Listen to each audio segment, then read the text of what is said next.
Hello missy, welcome back to my channel.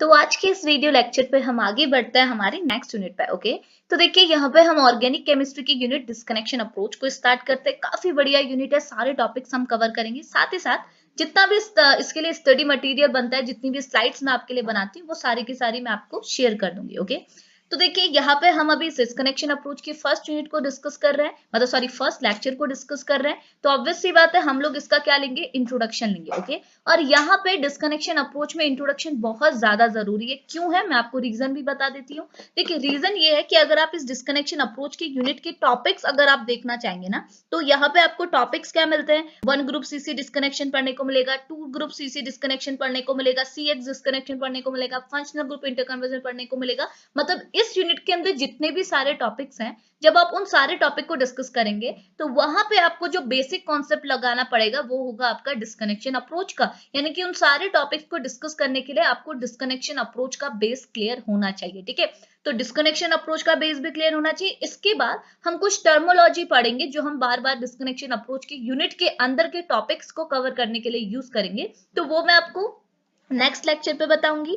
अभी just हम लोग इंट्रोडक्शन लेने वाले हैं कि ये डिस्कनेक्शन अप्रोच का कॉन्सेप्ट है क्या, ये कैसे हम हर जगह यूज करने वाले हैं इसके, और अप्रोच तो हम डिस्कस करेंगे, एग्जांपल हम डिस्कस करेंगे। साथ ही साथ इस अप्रोच को फॉलो करने के लिए क्या क्या गाइडलाइंस है, यानी कि क्या क्या रूल्स हैं, वो भी हमने साथ ही साथ कवर करना है। ओके, तो बहुत आसान लेक्चर रहने वाला है, आप जो सुनते रहिएगा सारी चीजें डेफिनेटली क्लियर हो जाएंगी। ओके, तो स्टार्ट करें, चलिए। ओके, तो फर्स्टली बात कर लेते हैं। देखो डिस्कनेक्शन अप्रोच क्या है, डेफिनेशन वगैरह तो हम आगे को देखते रहेंगे। फर्स्टली मैं आपको ये बताती हूँ, आप ऑर्गेनिक केमिस्ट्री के अंदर डिस्कनेक्शन अप्रोच पढ़ रहे हैं, तो सबसे पहले जरूरी चीज ये आ जाएगी कि डिस्कनेक्शन अप्रोच आप पढ़ क्यों रहे हैं। ठीक है, ये है क्या वो तो हम आगे देखेंगे। अभी जस्ट देखो ये डिस्कनेक्शन अप्रोच आप पढ़ते क्यों हैं। ठीक है, तो उसको मैं आपको कुछ ऐसे समझाती हूँ। देखिए तो देखिए अब ये सपोज आपके पास, आप क्या करें, डिस्कनेक्शन अप्रोच कहाँ पढ़े हैं, ऑर्गेनिक केमिस्ट्री में पढ़ रहे हैं। तो मैं आपसे बोल रही हूँ कि ये जो मॉलिक्यूल है ये मेरा एक टाइप का क्या है, ऑर्गेनिक मॉलिक्यूल है। ठीक है, मैंने लिख दिया ये हमारा एक ऑर्गेनिक मॉलिक्यूल है।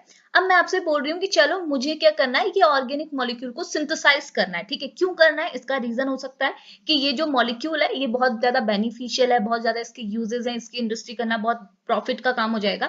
तो अगर मैं बोलूं कि मुझे ये मॉलिक्यूल को सिंथेसाइज करना है, तो अब बात आती है कि अगर हमको ये मॉलिक्यूल सिंथेसाइज करना है तो कैसे करेंगे। तो ऑब्वियस सी बात है, केमिस्ट्री पढ़ना है तो हम क्या करेंगे, हमको पता है जब रिएक्टेंट मॉलिक्यूल कंबाइन करते हैं तभी तो हमको प्रोडक्ट मिलता है। यानी कि ये मेरा प्रोडक्ट है, इसे मुझे सिंथेसाइज करना है, तो मुझे इसके लिए रिएक्टेंट मॉलिक्यूल ढूंढने होंगे। अगर मेरे रिएक्टेंट मॉलिक्यूल रिएक्ट करेंगे तब मुझे मेरा फाइनल प्रोडक्ट ये ऑब्टेन होगा। ओके, अब यहाँ पे प्रॉब्लम क्या आती है, तो मैं 2 केस आपको लेके चलती हूँ। ठीक है, तो मैंने केस ये बोला कि सपोज मैंने बोला कि पहली कंडीशन तो आपके पास ये है कि आपको पता ही नहीं है कि ये प्रोडक्ट, यानी कि ये जो प्रोडक्ट है, ये जो ऑर्गेनिक मॉलिक्यूल है, इसके लिए जो रिएक्टेंट मॉलिक्यूल है वो है क्या। मतलब आपने ये जो सिंथेसिस कराई है, ये जो मॉलिक्यूल बना हुआ है, इसकी सिंथेसिस किसी और बंदे ने कराई हुई है। ठीक है, और उसको पता है इसका मतलब ये इसका फॉर्मूला क्या है, वो सारी चीजें उनको पता है, उनके मतलब कैसे रूट से फॉर्म हो रहा है, क्या फॉर्मूला है वो उनको पता है, हमको नहीं पता। लेकिन फिर भी हमको सिंथेसाइज करना है तो हम क्या करेंगे, उसका रूट ही फॉलो करेंगे, तो कॉपीराइट वाली कंडीशन आ जाएगी।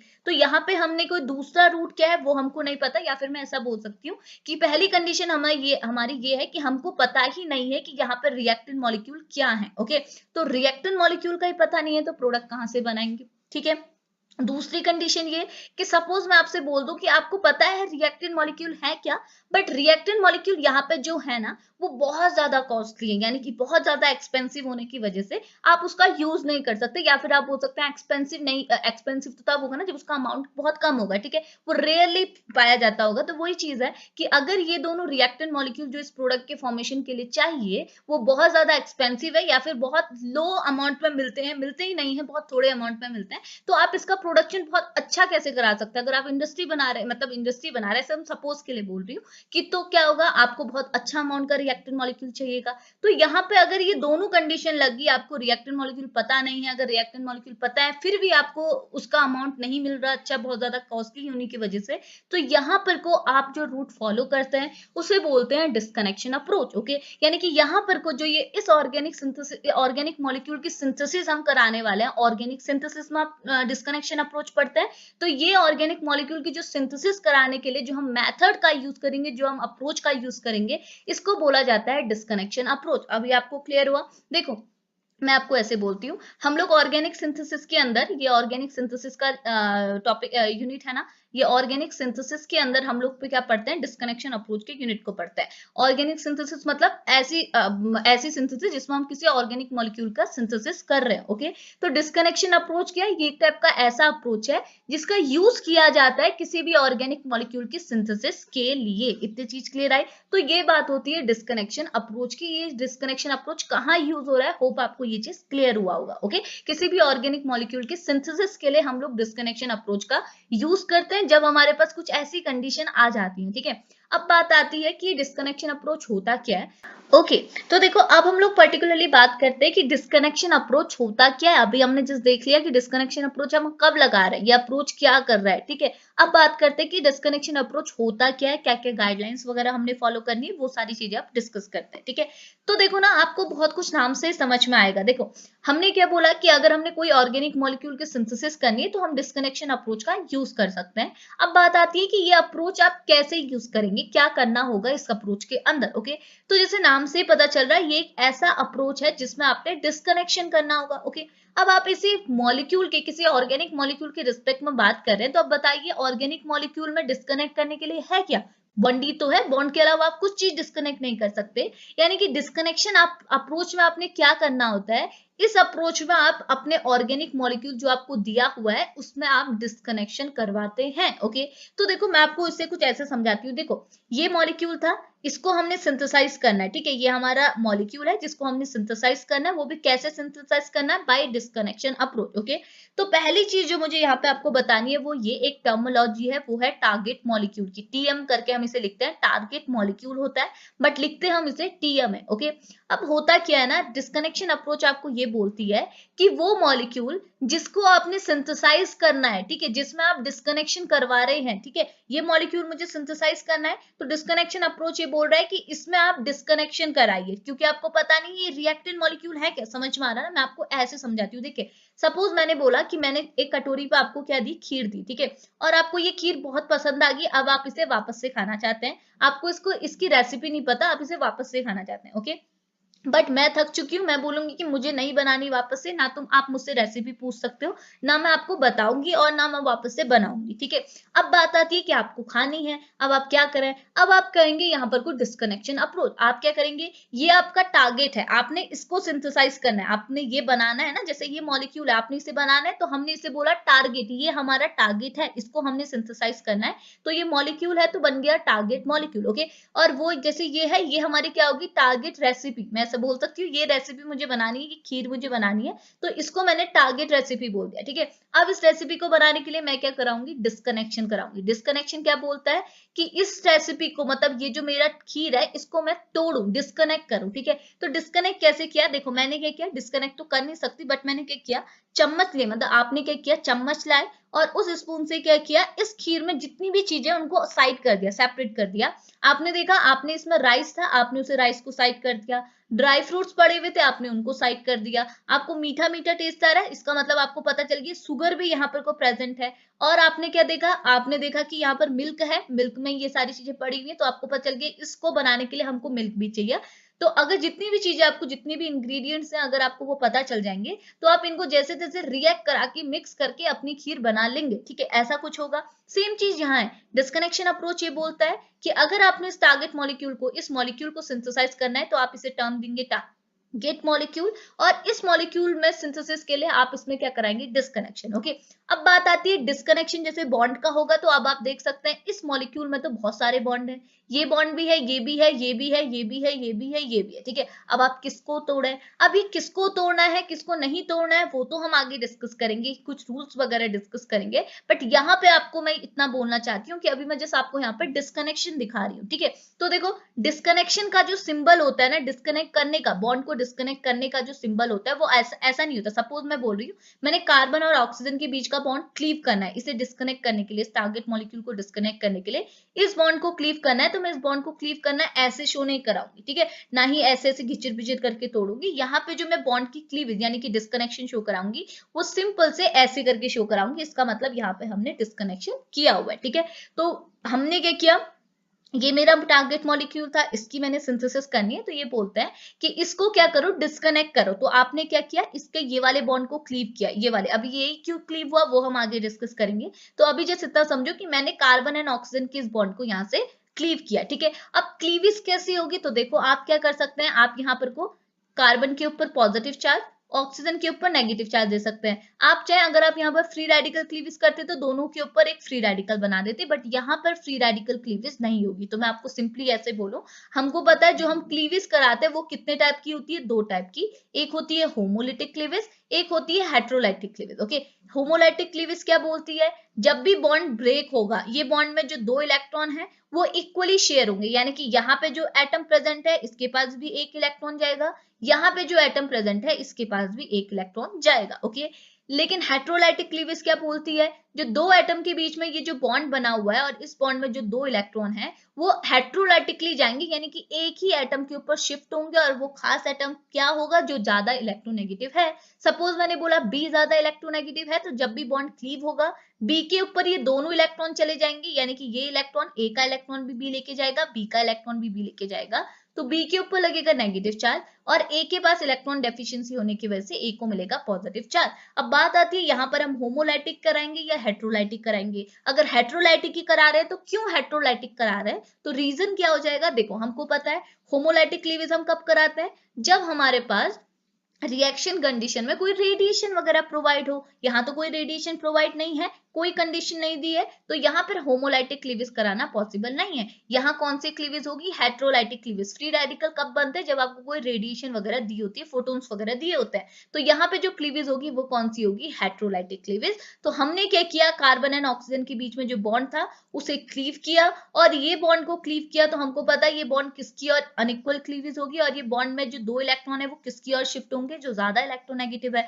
कार्बन एंड ऑक्सीजन में से कौन ज्यादा इलेक्ट्रोनेगेटिव, ऑक्सीजन। ऑक्सीजन को मिला नेगेटिव चार्ज, कार्बन को मिला पॉजिटिव चार्ज। तो मैंने इस मॉलिक्यूल को, जो हमारा टारगेट मॉलिक्यूल था, इसको मैंने कुछ ऐसे क्लीव कर दिया, ठीक है। अब आसानी सी बात है, हम क्या करते हैं, देखो हम क्या करेंगे, इसको हमने ऐसे क्लीव कर दिया। अब मुझे जो स्पीसीज मिली वो कुछ इस टाइप की, आप देख सकते हो ये स्पीसीज हमको यहाँ पे ऑब्टेन हुई। ओके, और इन स्पीसीज को, यानी कि ये जो चार्ज स्पीसीज हमको मिलती है, इनको भी हम एक स्पेसिफिक टर्म से जानते हैं, इनको बोलते हैं सिंथॉन। ओके, अब ये सिंथॉन वगैरह भी काफी इंपॉर्टेंट है, इसकी डेफिनेशन वगैरह एग्जाम्पल वगैरह पूछी जाती है। इसको मैं आपको सेकेंड लेक्चर पे एक्सप्लेन करूंगी, क्योंकि वह हम कैरेक्टरिस्टिक वगैरह भी डिस्कस करेंगे। अभी जिस इस पे बात करते हैं, तो जिस इतना बोल रही हूँ कि इस स्पीसीज को हम क्या बोलते हैं, सिंथॉन। ओके, अब हमको क्या करना है, इनके ऊपर से चार्ज को बैलेंस करना है, यानी कि चार्ज हमने इससे एलिमिनेट करना है। तो चार्ज एलिमिनेट करने के लिए हमको क्या करना होगा, देखो एक स्पीसीज थी हमारे पास R C double bond O, यहाँ पे है पॉजिटिव चार्ज। अब इस पॉजिटिव चार्ज को हटाने के लिए मुझे एक नेगेटिव स्पीसीज चाहिएगी, तो मैंने नेगेटिव स्पीसीज क्या ले ली, क्लोरीन नेगेटिव। कोई भी हेलोजन एटम मैं ले सकती हूँ, तो मैंने सपोज क्लोरीन नेगेटिव ले लिया, तो ये क्लोरीन नेगेटिव यहाँ अप्रोच करेगा और एक बॉन्ड क्रिएट करेगा। बॉन्ड कैसे क्रिएट हो रहा है वो तो आपको पता ही है ना, कार्बन के पास इलेक्ट्रॉन की डेफिशिएंसी थी, क्लोरीन के पास एक एक्सेस ऑफ इलेक्ट्रॉन था, जिसकी वजह से इसके ऊपर नेगेटिव चार्ज लगा था। क्लोरीन ने अपना एक इलेक्ट्रॉन कार्बन को शेयर किया और यहाँ पे एक ऐसा बॉन्ड बन गया, यानी कि हमको क्या है, एक रिएक्टेंट मॉलिक्यूल मिल गया, यानी कि हमको एक स्पीसीज ऐसी मिल गई बाय डिस्कनेक्शन। ठीक है, डिस्कनेक्शन से हमको एक ये स्पीसीज मिली। ठीक है, दूसरी स्पीसीज क्या मिली, ये हमारा दूसरा पोर्शन था, इसमें यहाँ पर क्लोरीन था, यहाँ पर ऑक्सीजन नेगेटिव था। अब ऑक्सीजन के ऊपर से नेगेटिव चार्ज एलिमिनेट करने के लिए हम एक पॉजिटिव स्पीसीज ला सकते हैं। Positive species means H positive ion ला सकते हैं। तो मैं जैसे इसको H पॉजिटिव आयन दूंगी तो ऑक्सीजन के ऊपर से नेगेटिव चार्ज चले जाएगा और यहाँ पे आपका हाइड्रोक्सी ग्रुप आ जाएगा। तो देखो दो हमको ऐसी स्पीसीज यहाँ पे ऑब्टेन हो गई। ओके, अब इन स्पीसीज को भी आप फर्दर डिस्कनेक्ट कर सकते हैं, तब तक करेंगे जब तक आपको ऐसी स्पीसीज नहीं मिल जाती जो कि आपको इजीली अवेलेबल है। ओके, तो अगर मैं यहाँ पे बोलूं कि ये जो दो स्पीसीज मुझे बाय डिस्कनेक्शन मिली हुई है, ये दोनों मुझे क्या है मार्केट में बहुत आसानी से मिल सकती हैं, ठीक है, बहुत ही आसानी से अवेलेबल है, तो मैं इनका यहाँ पर कोई यूज कर सकती हूँ। तो मैं रिएक्शन में जो डिस्कनेक्शन है इनको स्टॉप कर दूंगी। मैं बोलूंगी कि ये जो स्पीसीज बाय डिस्कनेक्शन हमको मिली है, इनको हम मार्केट से ले सकते हैं, इजिली अवेलेबल है, तो इनको हम यहाँ पर को क्या है as a reactant molecule use कर सकते हैं। समझ में आया? तो मेरे को ये दोनों स्पीसीज मिली बाय डिस्कनेक्शन, अब मैंने ये दोनों स्पीसीज मार्केट से लूंगी और इनको आपस में रिएक्ट कराऊंगी, और देख लीजिएगा जैसे ही ये दोनों रिएक्ट करेंगे हमको ये प्रोडक्ट मिलेगा, यानी कि वो टारगेट मॉलिक्यूल जिनकी हम सिंथेसिस करना हमको नहीं आता था वो भी हम सिंथेसाइज कर लेंगे। देखो कैसे, ये था, ठीक है। हमने बाय डिस्कनेक्शन ये स्पीसीज बना ली इससे, ठीक है।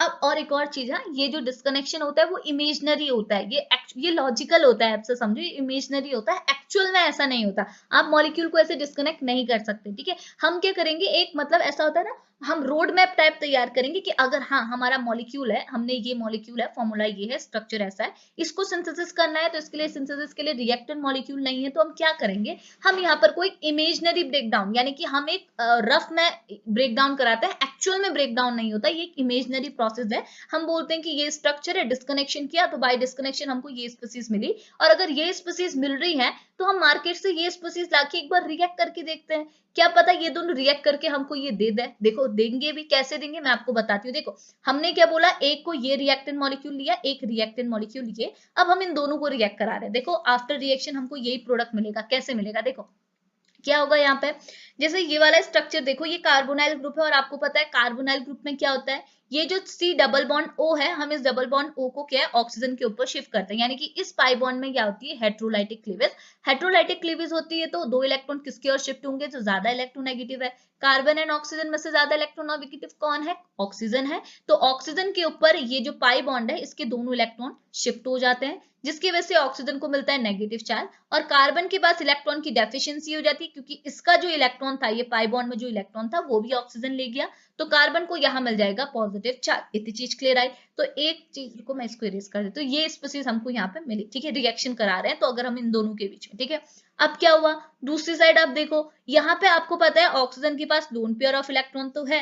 अब ये ऑक्सीजन के ऊपर जो लोन पेयर ऑफ इलेक्ट्रॉन है, ऑक्सीजन इनको क्या है, बॉन्ड फॉर्मेशन में कन्वर्ट करेगा, क्योंकि हमने इनके बीच में रिएक्शन करानी है। तो ऑक्सीजन जैसे इस कार्बन के साथ बॉन्ड को क्रिएट करेगा, तो एक नया बॉन्ड तो बनेगा। देखो मैं यहाँ पर स्ट्रक्चर बनाती हूँ, आर कार्बन, कार्बन के ऊपर ऑक्सीजन नेगेटिव, नीचे साइड कर देती हूँ क्लोरीन, इस साइड हमारा क्या है, कार्बन के ऊपर पॉजिटिव चार्ज था, पॉजिटिव चार्ज को बैलेंस करने के लिए ऑक्सीजन ने अपनी इलेक्ट्रॉन पेयर का क्या बनाया, बॉन्ड। आपको ये चीज पता है ना कि दो इलेक्ट्रॉन क्या होते हैं, किसके इक्वल होते हैं, एक बॉन्ड के, एक इलेक्ट्रॉन पेयर के, एक नेगेटिव चार्ज के, तीनों चीजों में क्या है, दो इलेक्ट्रॉन का कॉन्ट्रीब्यूशन होता है, तो ये तीनों चीजें आपस में इंटर कन्वर्टेबल होती है। आपके पास दो इलेक्ट्रॉन पेयर, मतलब ये आपके पास इलेक्ट्रॉन पेयर है, तो इलेक्ट्रॉन पेयर में दो इलेक्ट्रॉन है, तो इन दो इलेक्ट्रॉन को आप एज ए नेगेटिव चार्ज भी लिख सकते हैं, एज अ बॉन्ड में भी कन्वर्ट कर सकते हैं। तो आपने क्या किया, ऑक्सीजन के ऊपर जो इलेक्ट्रॉन पेयर है, इनको कन्वर्ट कर दिया बॉन्ड में, बॉन्ड में कन्वर्ट कर दिया, मतलब एक इलेक्ट्रॉन, जो ऑक्सीजन के ऊपर ये दो इलेक्ट्रॉन है, एक इलेक्ट्रॉन तो ऑक्सीजन ने पकड़ा, एक इलेक्ट्रॉन कार्बन ने पकड़ा,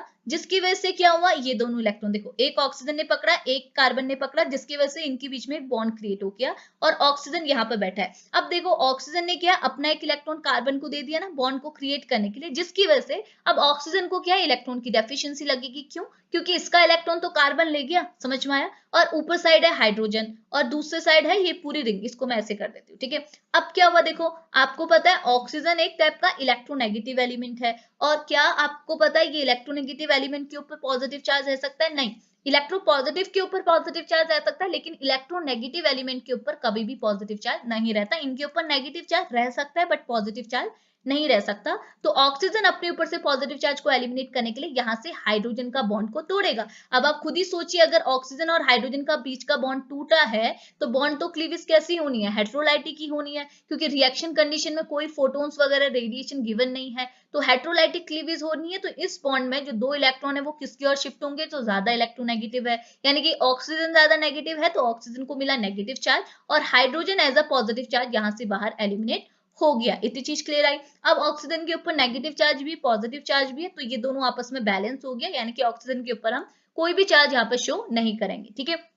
अब क्या हुआ, अब देखो रिएक्शन कंडीशन में हमारे पास H पॉजिटिव प्रेजेंट है, ठीक है। अब क्या हुआ, यहाँ पे जो कार्बन में ये जो कार्बोनाइल ग्रुप था, जिसमें हमने ऑक्सीजन को नेगेटिव चार्ज दे दिया, ये ऑक्सीजन इस नेगेटिव चार्ज को अगेन बॉन्ड में कन्वर्ट करे, क्योंकि नेगेटिव चार्ज में भी दो इलेक्ट्रॉन, बॉन्ड में भी दो इलेक्ट्रॉन, तो जैसे ही ऑक्सीजन के ऊपर का नेगेटिव चार्ज बॉन्ड में कन्वर्ट होगा, तो आप देख सकते हैं ये कार्बन की वैलेंसी बढ़ जाएगी, कार्बन अनसेटिस्फाई हो जाएगा, कार्बन की वैलेंसी हो गई 5, ओके। अब कार्बन अपने आप को सेटिस्फाई करने के लिए एक बॉन्ड को क्लीव करेगा, अपनी वैलेंसी को खुश रखने के लिए, मतलब अपनी वैलेंसी को पूरा करने के लिए, ऐसा बोलना चाहिए, ठीक है। तो 5 बॉन्ड है, 4 करने के लिए इसको एक बॉन्ड को तोड़ना होगा। कौन सा बॉन्ड टूटेगा, जो अच्छा लिविंग ग्रुप होगा, तो क्लोरीन अच्छा लिविंग ग्रुप है, तो यहाँ से कार्बन क्या है, क्लोरीन को बाहर निकालेगा। अब देखो बॉन्ड को अगर आप यहाँ पे तोड़ोगे कार्बन और क्लोरीन के, तो बॉन्ड अगेन यहाँ पर को हेट्रोलाइटिक क्लीव्स होनी होनी है। हेटेरोलाइटिक क्लीवेज मतलब दोनों इलेक्ट्रॉन उस एटम के ऊपर शिफ्ट होंगे जो ज्यादा इलेक्ट्रोनेगेटिव है। तो कार्बन और क्लोरीन में कौन है, क्लोरीन है, तो chlorine as a negative charge बाहर चले जाएगा और आपको क्या मिलेगा, कार्बन यहाँ पर वैलेंसी सेटिस्फाई करते हुए। कार्बन के ऊपर पॉजिटिव चार्ज नहीं आएगा यहाँ पे, क्यों, क्योंकि कार्बन ने जो बॉन्ड क्लीव करा है वो अपनी वैलेंसी को सेटिस्फाई करने के लिए किया है। तो रिएक्शन कंडीशन में H पॉजिटिव Cl नेगेटिव, तो यानी कि यहाँ से हमारा HCl एलिमिनेट हो जाएगा और हमको क्या देखने को मिलेगा, आप देख सकते हैं यहाँ पे हमको वापस से वही रिएक्टेंट मॉलिक्यूल मिल गया, R C double bond O single bond oxygen and then यहाँ पे पूरा का पूरा मॉलिक्यूल। तो देखो हमने क्या किया, हमको इस रिएक्टेंट मतलब ये जो हमारा टारगेट मॉलिक्यूल था जिसको हमने सिंथेसाइज करना था उसकी सिंथेसिस नहीं पता था, उसका रूट नहीं पता था। हमने क्या किया, यहाँ पे डिस्कनेक्शन अप्रोच का यूज किया। हमने क्या किया, इसको ऐसे डिस्कनेक्ट किया कि ये छोटे छोटे फ्रेगमेंट में कन्वर्ट हो जाए। ठीक है, एक और चीज मैं आपको बताऊं, ये जो हमने बॉन्ड डिस्कनेक्ट करके जो ये चार्ज स्पीसीज बनाई थी उसको मैंने बोला बोलते हैं सिंथॉन, और अगर हम उसके चार्ज को बैलेंस करने के लिए मैंने एक साइड क्लोरीन और एक साइड हाइड्रोजन को ऐड किया और ये बैलेंस हो गया और ये हमको जो रिएक्टेंट मिले इनको हम बोलते हैं सिंथेटिक इक्विवेलेंट। ओके, अब ये है क्या वो हम नेक्स्ट लेक्चर पे अच्छे से पढ़ेंगे, अभी जिस इतना टर्मिनोलॉजी बता देती हूँ। ठीक है, इतनी चीज समझे, तो हमने ऐसे डिस्कनेक्शन कराया कि हमको सबसे छोटे फ्रेगमेंट मिल गए, वो भी ऐसे फ्रेगमेंट जिनको इजीली अवेलेबल किया जाता, मतलब जो इजीली अवेलेबल है, आसानी से मिल सकते हैं। ठीक है, अगर ये आसानी से मिल सकते हैं तो फिर हमने क्या किया, इनको आपस में रिएक्ट कराया, इनको मिक्स किया। आफ्टर रिएक्शन देखो हमको हमारा रिएक्टेंट मॉलिक्यूल मिल गया। तो ये अप्रोच को बोलते हैं डिस्कनेक्शन अप्रोच। इतनी चीज क्लियर आई, जैसे हमने ऊपर बोला खीर बनानी नहीं आती बट हमारे पास खीर है, तो हम क्या कर सकते हैं, हमने स्पून से सारी चीजें अलग की, हमको पता चल गई इसमें क्या क्या प्रेजेंट है, शुगर है, राइस है, ड्राई फ्रूट्स है, मिल्क है। हमने क्या किया, इन सबको मिक्स कर दिया, तो कुछ ना कुछ मतलब अच्छी नहीं बनेगी, टेस्टी नहीं बनेगी, बट बनेगी तो खीर। ठीक है, तो वही चीज है, यहाँ भी हमने वही रूट को फॉलो करना है, इसी मेथड को बोलते हैं डिस्कनेक्शन अप्रोच। ओके, अब मैं आपको इसके लिए कुछ पॉइंट्स बताती हूँ, वो ये कि डिस्कनेक्शन अप्रोच को हम लोग क्या बोलते हैं, रेट्रोसिंथेसिस। अभी मैंने यहाँ पर लिखे हुए हैं, देखो डिस्कनेक्शन अप्रोच को हम बोलते हैं रेट्रोसिंथेसिस। अब रेट्रोसिंथेसिस क्यों बोलते हैं, तो देखो ना डिस्कनेक्शन अप्रोच, देखो रिएक्शन कैसे होती है आप बताइए, रिएक्शन होती है रिएक्टेंट हमारे कंबाइन करते हैं और हमको मिलता है प्रोडक्ट, यही तो बताया था, और ये है हमारा प्रोडक्ट। ठीक है, टारगेट मॉलिक्यूल हमारा क्या, प्रोडक्ट, यानी कि इसकी हमने सिंथेसिस करानी है। बट इसकी प्रोडक्ट की सिंथेसिस कराने के लिए रिएक्टेंट मॉलिक्यूल तो पता होनी चाहिए, बट हमको रिएक्टेंट मॉलिक्यूल पता ही नहीं है। तो जब भी हम डिस्कनेक्शन अप्रोच कराते हैं तो हम रिएक्टेंट मॉलिक्यूल पे काम नहीं करते, हम किस पे काम करते हैं, हमारे प्रोडक्ट पर, यानी कि टारगेट मॉलिक्यूल पे जिसपे हमने सिंथेसिस करानी है। समझ में आ रहा ना, हम जनरल रिएक्शन क्या करते हैं, जनरल रिएक्शन में हम हमारे रिएक्टेंट मॉलिक्यूल को लेते हैं, उनकी रिएक्शन कराते हैं और प्रोडक्ट बनाते हैं, यही तो करते हैं। लेकिन हम लोग जब डिस्कनेक्शन अप्रोच करते हैं, डिस्कनेक्शन अप्रोच में हम रिएक्टेंट मॉलिक्यूल की बात ही नहीं करते, हमको रिएक्टेंट मॉलिक्यूल क्योंकि पता ही नहीं है। जनरल रिएक्शन में हमको प्रोडक्ट पता नहीं होते, रिएक्टेंट गिवन होते हैं, रिएक्टेंट की रिएक्शन करके हम प्रोडक्ट बनाते हैं। लेकिन डिस्कनेक्शन अप्रोच में हमको रिएक्टेंट का अता पता नहीं होता, हमें प्रोडक्ट दिया होता है, इस प्रोडक्ट को हम बोलते हैं टारगेट मॉलिक्यूल, और इस प्रोडक्ट में डिस्कनेक्शन करके हमको रिएक्टेंट मॉलिक्यूल बनाने होते हैं। ठीक है, तो जनरली क्या होती है, जनरली क्या होता है, हमेशा ही क्या होता है, डिस्कनेक्शन अप्रोच को हम बोलते हैं retrosynthesis. Retrosynthesis means reverse synthesis, समझ में आया, रेट्रोसिंथेसिस मींस रिवर्स सिंथेसिस। क्यों, क्योंकि देखो ये जो रिएक्शन है वो फॉरवर्ड जा रही है, हमको हमेशा यही चीज तो होती है ना, मतलब प्रॉपर वे क्या है रिएक्शन का, रिएक्टेंट मॉलिक्यूल कंबाइन किए प्रोडक्ट बनाया, यानी कि ये क्या है, एक नॉर्मल सिंथेसिस है जिसमें रिएक्टेंट मॉलिक्यूल ने कंबाइन किया प्रोडक्ट बनाया। बट डिस्कनेक्शन अप्रोच में हम प्रोडक्ट से रिएक्टेंट मॉलिक्यूल बना रहे हैं, ये प्रोडक्ट था, इससे हमने रिएक्टेंट मॉलिक्यूल बनाया, यानी कि रिएक्शन हमारी क्या है, रिवर्स हो रही है। समझ में आया ना, रिएक्शन हमारी क्या हो रही है, रिवर्स हो रही है, हमने प्रोडक्ट से क्या बनाया, रिएक्टेंट बनाया, तो ये हमारी क्या होती है, सिंथेसिस नहीं होती है, इसे हम बोलते हैं retrosynthesis. Retrosynthesis mean reverse synthesis, जिसमें हम लोग प्रोडक्ट से रिएक्टेंट की ओर जा रहे हैं। ओके, दूसरी चीज कि जनरली जो नॉर्मल सिंथेसिस होती है इसमें हमारा एरो एक सिंगल एरो होता है, हम ऐसा करते हैं, ये यूज करते हैं। लेकिन रेट्रो सिंथेसिस में यानी कि रिवर्स सिंथेसिस में, जिसमें हम डिस्कनेक्शन अप्रोच का कॉन्सेप्ट लगा रहे हैं, इसमें हमारा एरो ऐसा नहीं होता, इसमें जो हमारा एरो होता है वो डबल एरो होता है, कुछ ऐसा। ठीक है, आप कभी भी ऐसा मत यूज कीजिएगा, ऐसा यूज करेंगे तो इसका मतलब हम नॉर्मल सिंथेसिस करा रहे हैं, बट हम नॉर्मल सिंथेसिस नहीं करा रहे, हम क्या कर रहे हैं, रेट्रो सिंथेसिस। और रेट्रो सिंथेसिस के लिए जो एरो होता है वो कुछ ऐसा होता है। ठीक है, देखो अगर हमको नॉर्मल, देखो मैं ऐसे बताती हूँ, रिएक्शन करानी होती तो हम क्या करते, रिएक्टेंट गिव्स प्रोडक्ट, ठीक है, ये नॉर्मल रिएक्शन होती। बट यहाँ पर को हम क्या कर रहे हैं, प्रोडक्ट से बना रहे हैं रिएक्टेंट मॉलिक्यूल, ठीक है। तो ये वाली रिएक्शन तो सही है, बट ये रिएक्शन गलत है। हम यहाँ पर को जो एरो यूज करेंगे वो डबल एरो यूज करेंगे। इसका मतलब क्या हुआ कि यहाँ पे जो रिएक्शन हो रही है वो रिवर्स रिएक्शन हो रही है, रेट्रोसिंथेसिस यहाँ पे हो रही है।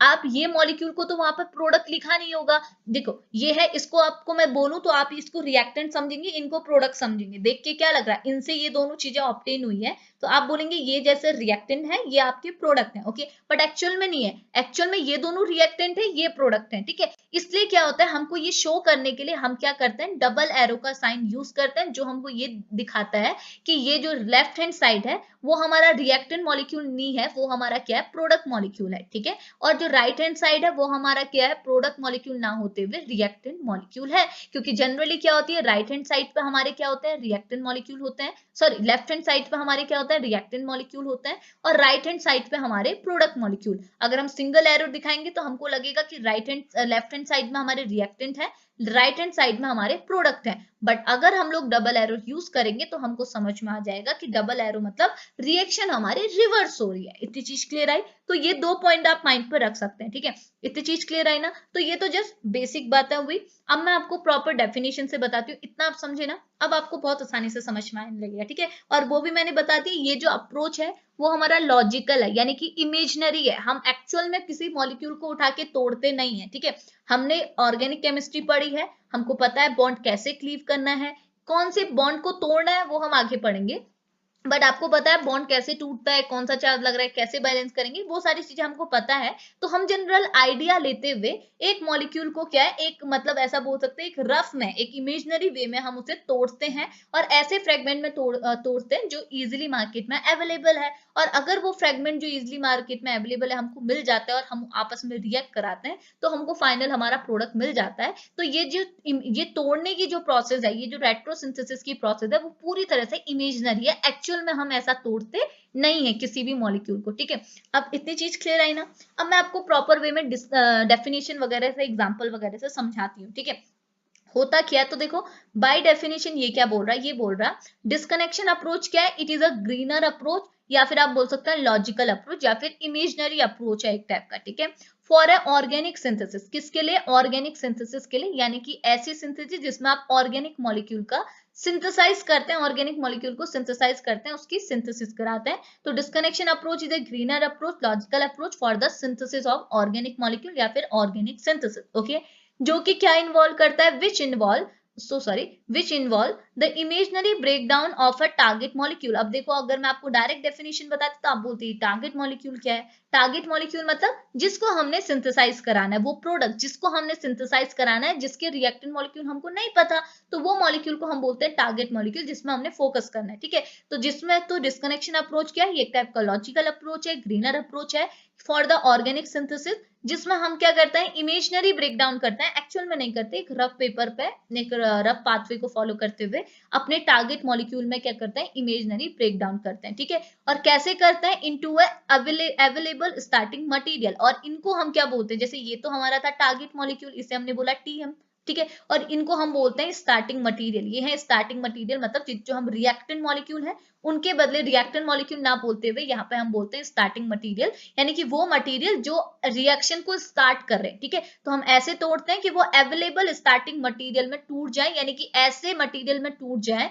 जो इजिली मार्केट में अवेलेबल हो, ओके। तो हम ऐसे तोड़ते हैं कि हम वो अवेलेबल स्टार्टिंग मटेरियल हम उसे तोड़ सके बाय ये इमेजिनरी ब्रेकडाउन, इमेजिनरी सारी चीजें इमेजिनरी होने वाली, इमेजिनरी डिस्कनेक्शन, ओके।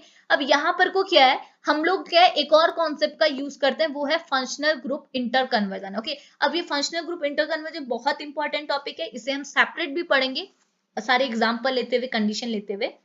बट मैं अभी आपको रफली यहाँ पर ऐसा समझा देती हूँ फंक्शनल ग्रुप इंटरकन्वर्जन क्या होता है।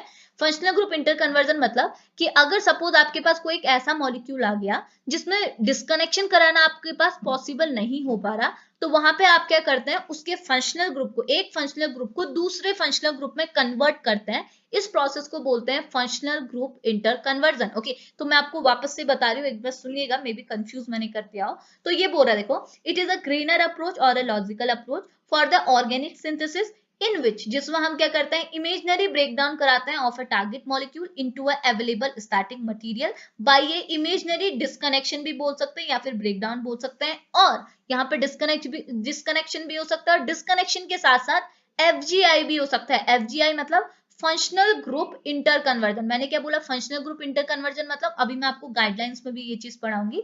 फंक्शनल ग्रुप इंटर कन्वर्जन मतलब ऐसा इंटर कन्वर्जन जिसमें हम एक फंक्शनल ग्रुप को दूसरे फंक्शनल ग्रुप में कन्वर्ट करते हैं। और क्यों करते हैं, क्योंकि कभी कभार क्या होता है, हमें एक ऐसा रिएक्टेंट मॉलिक्यूल मिल जाता है जिसमें डिस्कनेक्शन कराना पॉसिबल नहीं हो पाता, तो उस डिस्कनेक्शन को पॉसिबल कराने के लिए हम एक फंक्शनल ग्रुप को दूसरे फंक्शनल ग्रुप में कन्वर्ट करते हैं। अब आप किसी को भी किसी में भी कन्वर्ट नहीं कर सकते, कौन किस में कन्वर्ट होगा वो हम आगे देखते रहेंगे। अभी जस्ट मैं आपको एक एग्जांपल से यहाँ पर दिखा रही हूँ, तो आप देखो, ये मेरा रिएक्टेंट मतलब ये मेरा टारगेट मॉलिक्यूल है, मतलब ये मेरा एक ऑर्गेनिक मॉलिक्यूल है जिसे मैंने सिंथेसाइज करना है, ठीक है। तो अब मैं इसे टारगेट मॉलिक्यूल कह सकती हूँ। अब इसकी सिंथेसिस के लिए क्या रिएक्टेंट मॉलिक्यूल है मुझे नहीं पता, तो अब मैं क्या करूंगी, इसमें डिस्कनेक्शन अप्रोच का कॉन्सेप्ट लगाऊंगी, ठीक है। डिस्कनेक्शन अप्रोच बोलता है कि यहाँ आप बॉन्ड को क्लीव करो, ठीक है। अब कौन से बॉन्ड को क्लीव करना है ये हम आगे पढ़ते रहेंगे। अभी जस्ट यहाँ पर को देखो, हमने यहाँ पर को क्या किया, अभी हमको यहाँ पे कोई बॉन्ड नहीं दिख रहा है जिसको हम डिस्कनेक्ट कर सकते हैं, क्योंकि यहाँ पर को देखो हमारे पास क्या है, डबल बॉन्ड, यानी कि यहाँ पर ओलिफिन वाला बॉन्ड प्रेजेंट है। तो जनरली क्या होता है, ये हम ऐसा होगा ना, देखो मैं आपको जो आगे के टॉपिक्स पढ़ाऊंगी तो वहां आपको खुद चीजें समझ में आने लगेगा कि हमने क्यों फंक्शनल ग्रुप इंटर कन्वर्जन किया है। तो देखो यहाँ पे हम डिस्कनेक्शन नहीं करा पा रहे कोई भी ग्रुप का, यहाँ से हम फिनाइल को यहाँ से बाहर निकालेंगे तो कोई फायदा नहीं है, फिनाइल को बाहर निकालेंगे कोई फायदा नहीं है, यहाँ से डिस्कनेक्शन कराएंगे कोई फायदा नहीं है, तो हमको कराना है इस पॉइंट पे डिस्कनेक्शन।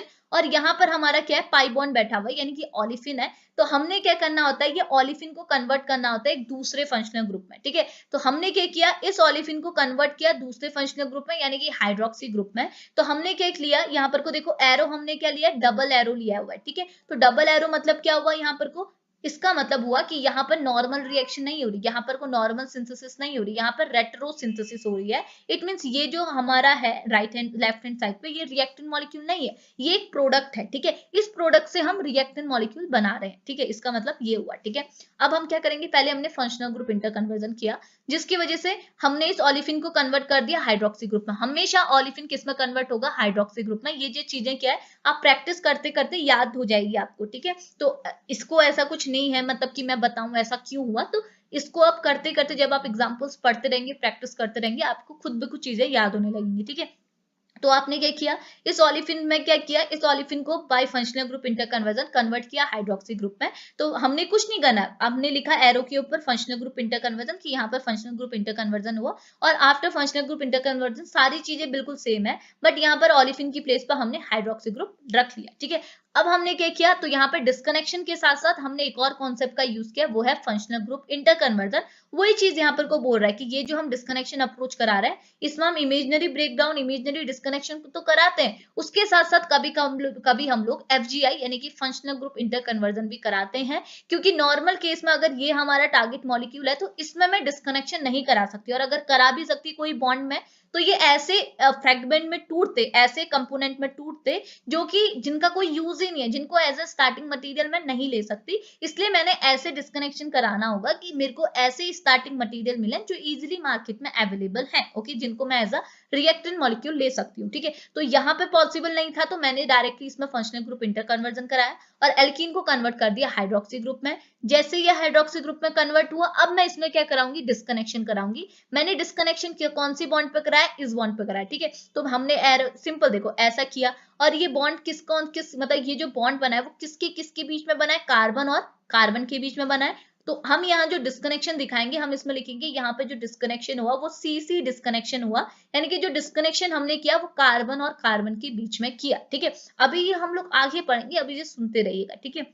हमने क्या किया, कार्बन कार्बन के बीच में डिस्कनेक्शन किया, तो हमने ऐसे एरो दिखाया, कार्बन कार्बन के बीच में डिस्कनेक्शन हुआ, डबल एरो हमने यहाँ पर लगाया और CC डिस्कनेक्शन शो किया, ठीक है। अब जैसे यहाँ पे बॉन्ड डिस्कनेक्ट होगा तो आपको क्या, ओहो, आपको क्या देखने को मिलेगा, एक मिनट रुकिएगा, आपको क्या देखने को मिलेगा, देखिए होगा क्या, होगा ये कि देखो आपने ये बॉन्ड को क्लीव करना है, ठीक है, और दोनों साइड है आपके कार्बन एटम, तो क्लीवेज तो हेट्रोलाइटिक ही होनी है, हेट्रोलाइटिक होनी है तो ये दोनों इलेक्ट्रॉन को एक एटम के ऊपर शिफ्ट करना है, ठीक है। अब कौन किसके ऊपर, क्योंकि दोनों कार्बन एटम है, आप कैसे शिफ्ट करेंगे, तो मैं आपको एक चीज माइंड पर रखिएगा। देखो आपको पता है ये जो कार्बोनाइल ग्रुप है, इस कार्बोनाइल ग्रुप में ऑक्सीजन के ऊपर तो नेगेटिव चार्ज होगा, ये कार्बन के ऊपर पॉजिटिव चार्ज होगा। अगर ये कार्बन पॉजिटिव चार्ज है तो इसके एडजेसेंट वाले को क्या चार्ज मिलना चाहिए, नेगेटिव चार्ज। और अगर ये oxygen atom negative charge, hydroxy में ऑक्सीजन नेगेटिव एटम हुआ, तो इस कार्बन में जब आप ये बॉन्ड तोड़ेंगे, देखो ये जो बॉन्ड तोड़ोगे आप, इस बॉन्ड को जब आप क्लीव करोगे तो या जो इस कार्बन एटम, यहाँ पे भी कार्बन है, यहाँ पे भी कार्बन एटम है,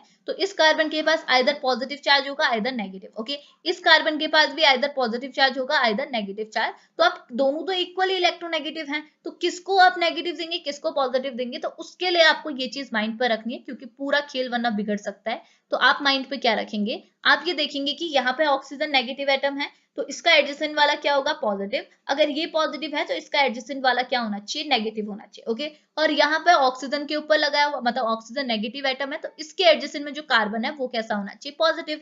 तो इसका मतलब इस कार्बन को हमने नेगेटिव चार्ज देना है, इसको पॉजिटिव देना है। तो हमने डिस्कनेक्शन कराया, बॉन्ड को क्लीव किया, तो एक कार्बन को दिया नेगेटिव चार्ज, एक को पॉजिटिव। तो देखो हमने यही दिया ना, यहाँ पर फिनाइल ग्रुप है, यहाँ पर ये चार्ज इनके ऊपर लगे नहीं है, मैं जस्ट शो कराने के लिए बता रही हूँ कि अगर सीसी डिस्कनेक्शन हुआ तो आपको पता होना चाहिए कि कौन से कार्बन को नेगेटिव देंगे कौन से कार्बन को पॉजिटिव चार्ज, ओके।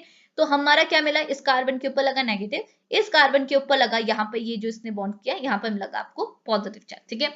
अब क्या हुआ, देखो ये वाला मुझे ऐसे दिखाना चाहिए, एक मिनट रुकिएगा, इसको मुझे यहीं पे दिखाना चाहिए, ऐसे यहाँ पे लगना चाहिए पॉजिटिव चार्ज, ओके।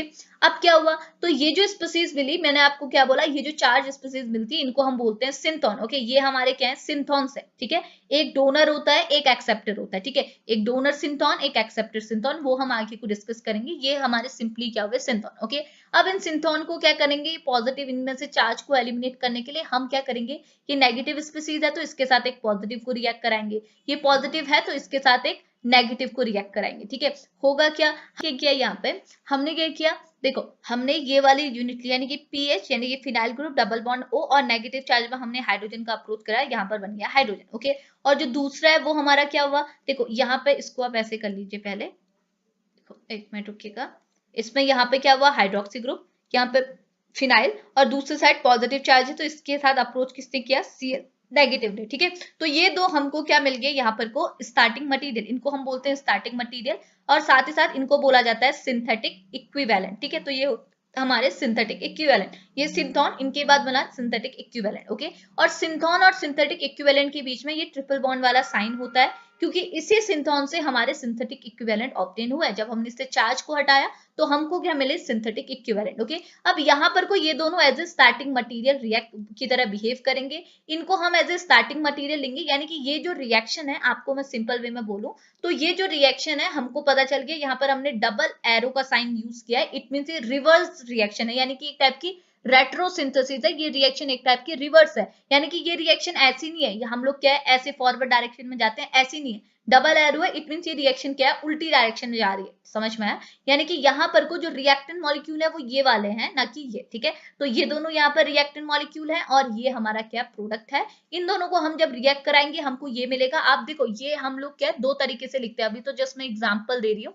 हम लोग इसे क्या लिखते हैं, देखो हम पहले लिखेंगे एग्जांपल पे रेट्रोसिंथेसिस, ठीक है। हम पहले दिखाएंगे रेट्रोसिंथेसिस कि हमने क्या किया, रेट्रोसिंथेसिस की, हमारा ये टारगेट मॉलिक्यूल था, इसमें रेट्रोसिंथेसिस किया, यानी कि बैकवर्ड यानी कि रिवर्स सिंथेसिस किया, इसमें डिस्कनेक्शन करके ये स्टार्टिंग मटेरियल ऑब्टेन किए, ओके। उसके बाद हम इसमें क्या दिखाते हैं, सिंथेसिस, सिंथेसिस मतलब हम अब इसमें ये दोनों रिएक्ट स्टार्टिंग मटेरियल को एज अ रिएक्टेंट मॉलिक्यूल लेते हैं, उनकी रिएक्शन कराते हैं, रिएक्शन करके हमारा प्रोडक्ट ये फॉर्म हुआ है, ये शो करता है। जैसे मैंने आपको नीचे दिखाया ना, पहले हमने क्या किया, रेट्रोसिंथेसिस यानी कि इसको एज अ टारगेट मॉलिक्यूल लिया और इसमें रिएक्शन करा के यानी कि रेट्रोसिंथेसिस करा के ये दो स्टार्टिंग मटेरियल निकाले, तो वो मेरी रिएक्शन क्या थी, रेट्रोसिंथेसिस करके मैं उसे लिखूंगी, ठीक है।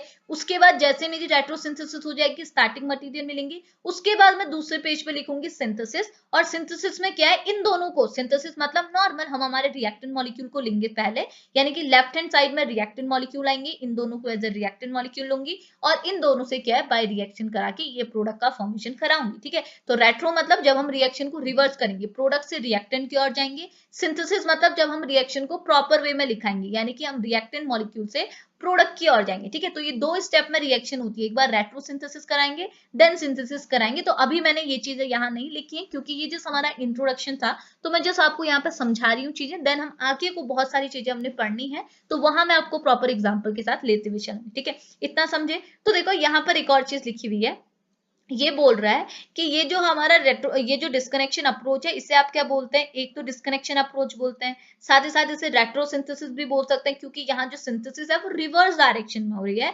और या फिर आप बोल सकते हैं सिंथेटिक बैकवर्ड, यानी कि ऐसे सिंथेसिस जो बैकवर्ड डायरेक्शन में जा रही है, ठीक है, फॉरवर्ड डायरेक्शन में नहीं जा रही, वो बैकवर्ड डायरेक्शन में जा रही है, इनकी प्रोडक्ट से रिएक्टेंट को आप ऑब्टेन कर रहे हैं। इतनी चीज क्लियर आई। अब ये बोल रहा है the construction of a synthetic pathway, देखो एक डेफिनेशन है, ये प्रॉपर डेफिनेशन डिस्कनेक्शन अप्रोच की। ये बोल रहा है the construction of a synthetic pathway by working from the target molecule is known as a retrosynthesis analysis, या फिर आप बोल सकते हैं डिस्कनेक्शन अप्रोच। ओके, ये क्या बोल रहा है, ये बोल रहा है कि हम लोग क्या करें, the construction of a synthetic pathway by working with the target molecule, एक टारगेट मॉलिक्यूल में हम वर्क करके एक सिंथेटिक पाथवे हम बना रहे हैं, मतलब एक हम लोग एक नया एक इमेजिनरी पाथवे हम लोग बना रहे हैं एक टारगेट मॉलिक्यूल के सिंथेसिस के लिए, उसके कंस्ट्रक्शन के लिए। इसी अप्रोच को हम बोलते हैं रेट्रोसिंथेसिस एनालिसिस, या फिर आप बोल सकते हैं डिस्कनेक्शन अप्रोच। जैसे कि दिखा रहा है, हमको ये मॉलिक्यूल बनाना था, ठीक है, ऐसा समझो कि ये हमको क्या करना था, ये बॉल बनानी थी, ठीक है, ये बॉल, इसी बॉल बनानी थी जो कि छोटी छोटी बॉल के कॉम्बिनेशन से बनी हुई है, ठीक है। तो हमने क्या, ये टारगेट मॉलिक्यूल बनाना था, तो यहाँ पर हमने क्या किया, रेट्रोसिंथेसिस एनालिसिस यानी कि डिस्कनेक्शन अप्रोच किया, और इसको हमने छोटे छोटे स्टार्टिंग मटेरियल में ब्रेक किया। अब ये सारे स्टार्टिंग मटेरियल में ब्रेक हुआ है, तो हम क्या करेंगे, ये तो हमारी क्या हुई, रेट्रोसिंथेसिस हुई, और जब हम इसकी सिंथेसिस करेंगे तो हम इनको एज अ रिएक्टेंट मॉलिक्यूल लेंगे, और बाय रिएक्शन हम हमारे टारगेट मॉलिक्यूल को यानी कि इसका फॉर्मेशन कराएंगे, क्योंकि ये कैसे फॉर्म हुआ वो हमको पता नहीं है। तो हमने कौन सा रूट फॉलो किया, रेट्रोसिंथेसिस का रूट फॉलो किया। हमने देखा कि ये बना किस किस से, जैसे तोड़ा ये इनसे बना, तो हमने इनको कंबाइन किया तो हमारा ये मिल गया। इतनी चीज क्लियर आई, तो बहुत आसान सी चीज है, ठीक है। अगला क्या बोल रहा है, ये बोल रहा है this process of retrosynthesis analysis produce a simple static material and show a different pathway.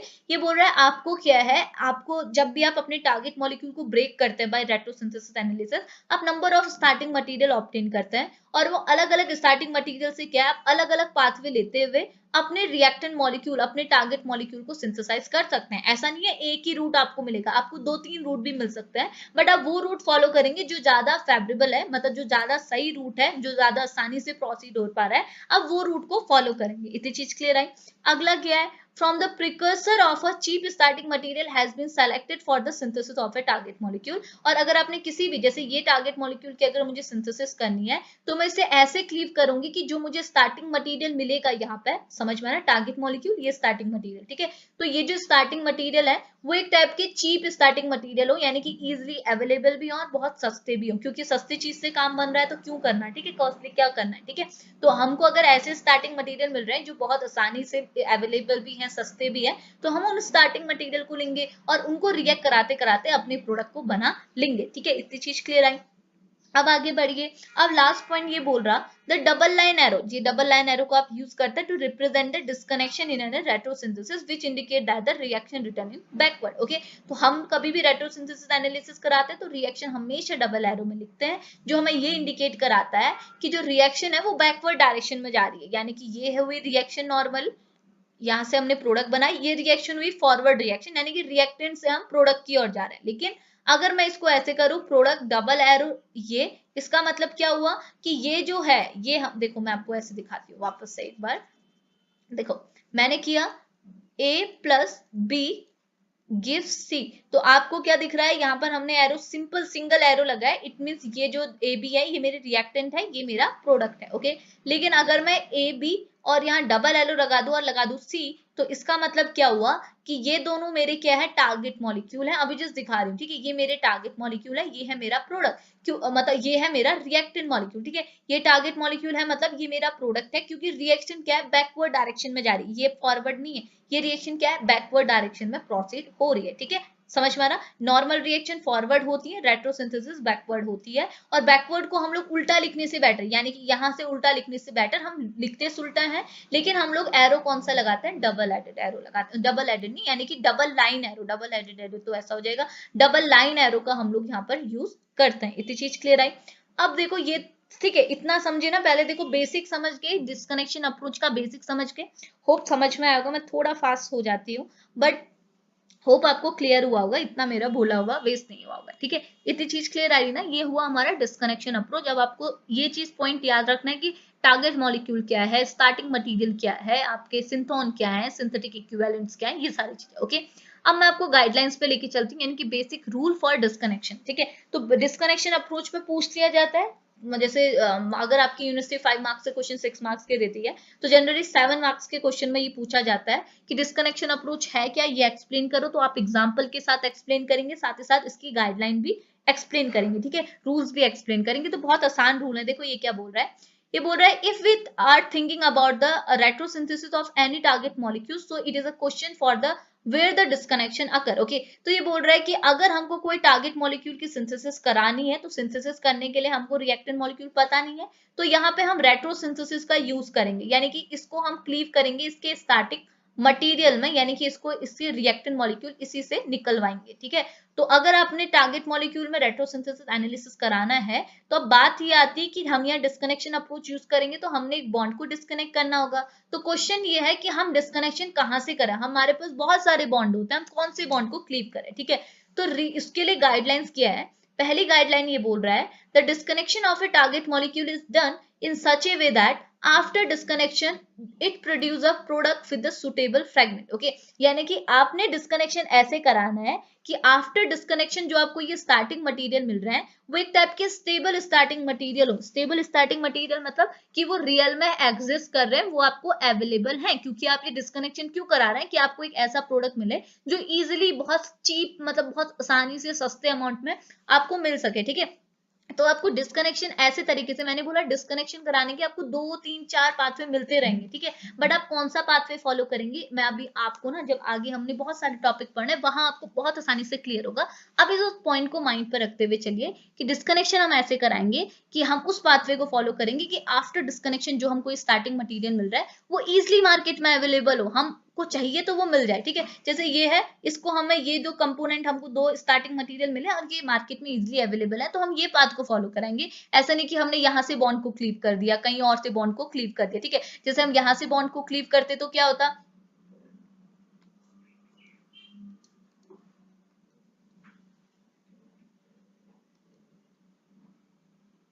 ठीक है? यानी कि अगर हम कहीं और से बॉन्ड को क्लीव कर रहे, यहाँ से कर रहे, यहाँ से कर रहे, कहीं और से कर रहे, तो हमको जो स्टार्टिंग मटेरियल यहाँ पे हमको मिलेगा, वो अगर इजिली अवेलेबल नहीं है, चीप नहीं है, तो कोई फायदा नहीं है, ठीक है? तो हम क्या करेंगे, उस रूट को फॉलो नहीं करेंगे, हमने बस ऐसे रूट को फॉलो करना है, ऐसे तरीके से डिस्कनेक्शन कराना है टारगेट मॉलिक्यूल का कि वो आफ्टर डिस्कनेक्शन ऐसे फ्रेगमेंट में टूटे जो इजिली स्टेबल हो, यानी कि स्टेबल फ्रेगमेंट जिसे हम बोलते हैं। ओके, दूसरा क्या बोल रहा है, ये बोल रहा है disconnection of a target molecule is done in such a way that one time only one bond is break. Okay, यानी कि आपने क्या करना है, एक बारी पर सिर्फ एक बॉन्ड को ही ब्रेक करना है, ऐसा नहीं कि आपने 2-3 बॉन्ड को, देखो यहाँ पे जो रिएक्शन है वो बहुत छोटी है, ठीक है? यहाँ जो हमने रेट्रोसिंथेसिस कराई वो बहुत छोटी रेट्रोसिंथेसिस कराई, आगे जो आप एग्जाम्पल पढ़ेंगे वहां पे बहुत लेंथी रेट्रोसिंथेसिस आपको करानी होगी, मतलब बहुत लंबे लंबे स्टेप्स की करानी होगी। तो हमको ये चीज ये बोल रहा है कि ये जो आप डिस्कनेक्शन करा रहे हैं, जिसमें आप बॉन्ड को क्लीव कर रहे हैं, तो एक टाइम पे बस आप एक ही बॉन्ड क्लीव करेंगे, ऐसा नहीं कि एक यहाँ से भी तोड़ दिया, यहाँ से भी तोड़ दिया, ऐसा नहीं होगा। ओके,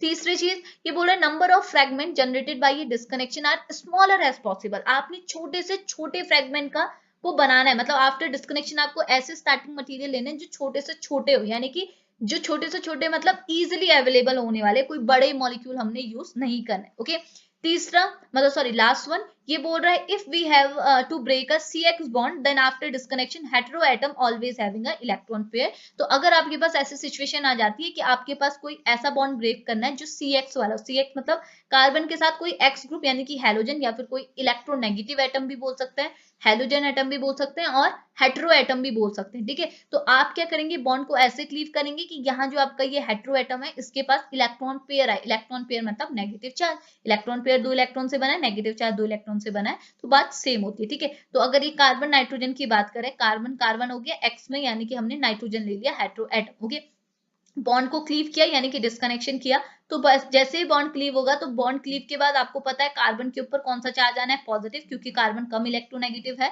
नाइट्रोजन ज्यादा इलेक्ट्रोनेगेटिव है तो नाइट्रोजन को मिलेगा नेगेटिव चार्ज। तो ये बन गए हमारे सिंथॉन। इतनी चीज क्लियर आई। बाकी लास्ट पॉइंट आपको क्या बोल रहा है, sometimes disconnection doesn't give a format which are stable at the time we use functional group interconversion and introducing a additional electron withdrawing group which are removed during a synthesis। एक और चीज यहाँ पे ये बोल रहा है कि सपोज आपने कोई डिस्कनेक्शन कराया, कोई सिंथेसिस आप करा रहे हैं, आपने अपने टारगेट मॉलिक्यूल में डिस्कनेक्शन कराया, तो वही चीज है अगर आपका डिस्कनेक्शन पॉसिबल नहीं हो पा रहा, जैसे ये टारगेट मॉलिक्यूल था, अब हम इसमें यहाँ से डिस्कनेक्शन कराते, यहाँ से कराते, कहीं और से कराते, तो हमको ऐसे फ्रेगमेंट नहीं मिलते जो इजिली मार्केट में अवेलेबल हैं। ओके, ये प्रैक्टिस से पता चल रखा है। ठीक है, तो हमको नहीं मिलते, अब हमने क्या किया, हमको डिस्कनेक्शन यहीं से कराना है, तो डिस्कनेक्शन यहाँ से पॉसिबल नहीं हो पा रहा, तो हमने क्या किया, यहाँ पर को FGI का यूज किया यानी कि फंक्शनल ग्रुप इंटरकन्वर्जन का यूज किया, जिसकी हेल्प से हमने इस ओलेफिन बॉन्ड को किस में कन्वर्ट किया, हाइड्रोक्सी में, और अब यहाँ पर को क्लीवेज कराना आसान है। तो वही बोल रहा है कि अगर आपका डिस्कनेक्शन में कहीं डिफिकल्टी आ रही है तो आप FGI का यूज कर सकते हैं यानी कि फंक्शनल ग्रुप इंटरकन्वर्जन का यूज कर सकते हैं,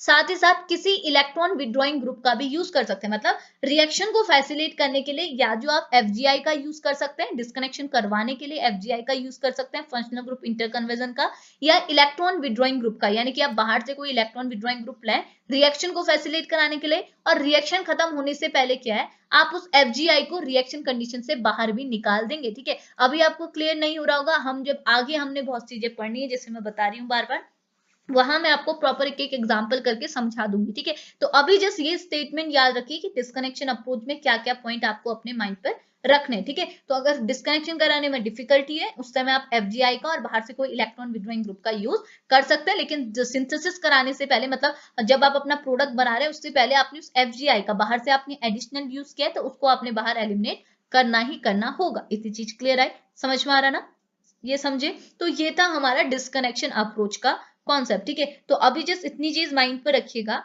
हम आगे चलेंगे। ठीक है, हाँ एक और चीज मैं यहाँ पे आपको बताऊं, वो ये कि जैसे ये हमारा टारगेट मॉलिक्यूल था, इसमें रिएक्शन नहीं हो रही थी, हमने FGI का यूज किया, FGI करके इसे हाइड्रोक्सी में कन्वर्ट किया एंड देन डिस्कनेक्शन कराया। अब देखो जब आप यहाँ पर को वापस से रिएक्शन कराएंगे ना, तो पहले आपको कुछ ऐसी स्पीसीज ऑब्टेन होगी, और ये स्पीसीज जब ऑब्टेन होगी, आप इसमें अगेन जब आप सिंथेसिस कराएंगे, इन दोनों की रिएक्शन कराएंगे, ये रिएक्टेंट मॉलिक्यूल का सिंगल रिएक्शन जाएगी, मतलब ऊपर की ओर जाएगी, तो आपको ये ऑब्टेन होगा। फिर ये जब यहाँ की ओर जाएगी तो यहाँ पे भी आपको क्या करना होगा, फंक्शनल ग्रुप इंटरकन्वर्जन यानी कि हाइड्रोक्सी ग्रुप को किसमें कन्वर्ट करेंगे, आपके ओलेफिन बॉन्ड में। ओके, तो हम लोग क्या करते हैं, फंक्शनल ग्रुप इंटरकन्वर्जन का यूज करते हुए हम अपनी रेट्रोसिंथेसिस को क्या कर सकते हैं, पॉसिबल करवा सकते हैं, डिस्कनेक्शन को पॉसिबल करवा सकते हैं। अब कौन किस में ब्रेक होगा वो हम टेबल वाइज समझेंगे। तो अभी हमारा डिस्कनेक्शन अप्रोच का ये इंट्रोडक्शन वाला पार्ट था, होप आपके लिए लेक्चर हेल्पफुल रहे, आपको चीजें क्लियर हुई होगी। तो अभी नहीं हुई है तो जस्ट इतनी चीजों को माइंड पर रखिए, आगे के आगे जब हम एग्जाम्पल देखेंगे आने लगेंगे। ठीक है, क्योंकि बहुत कंफ्यूजिंग तो है ये थोड़ी सी। ठीक है, तो अभी इस लेक्चर को यहीं पे फिनिश करते हैं, मिलेंगे नेक्स्ट लेक्चर पे, तब तक के लिए बाय बाय।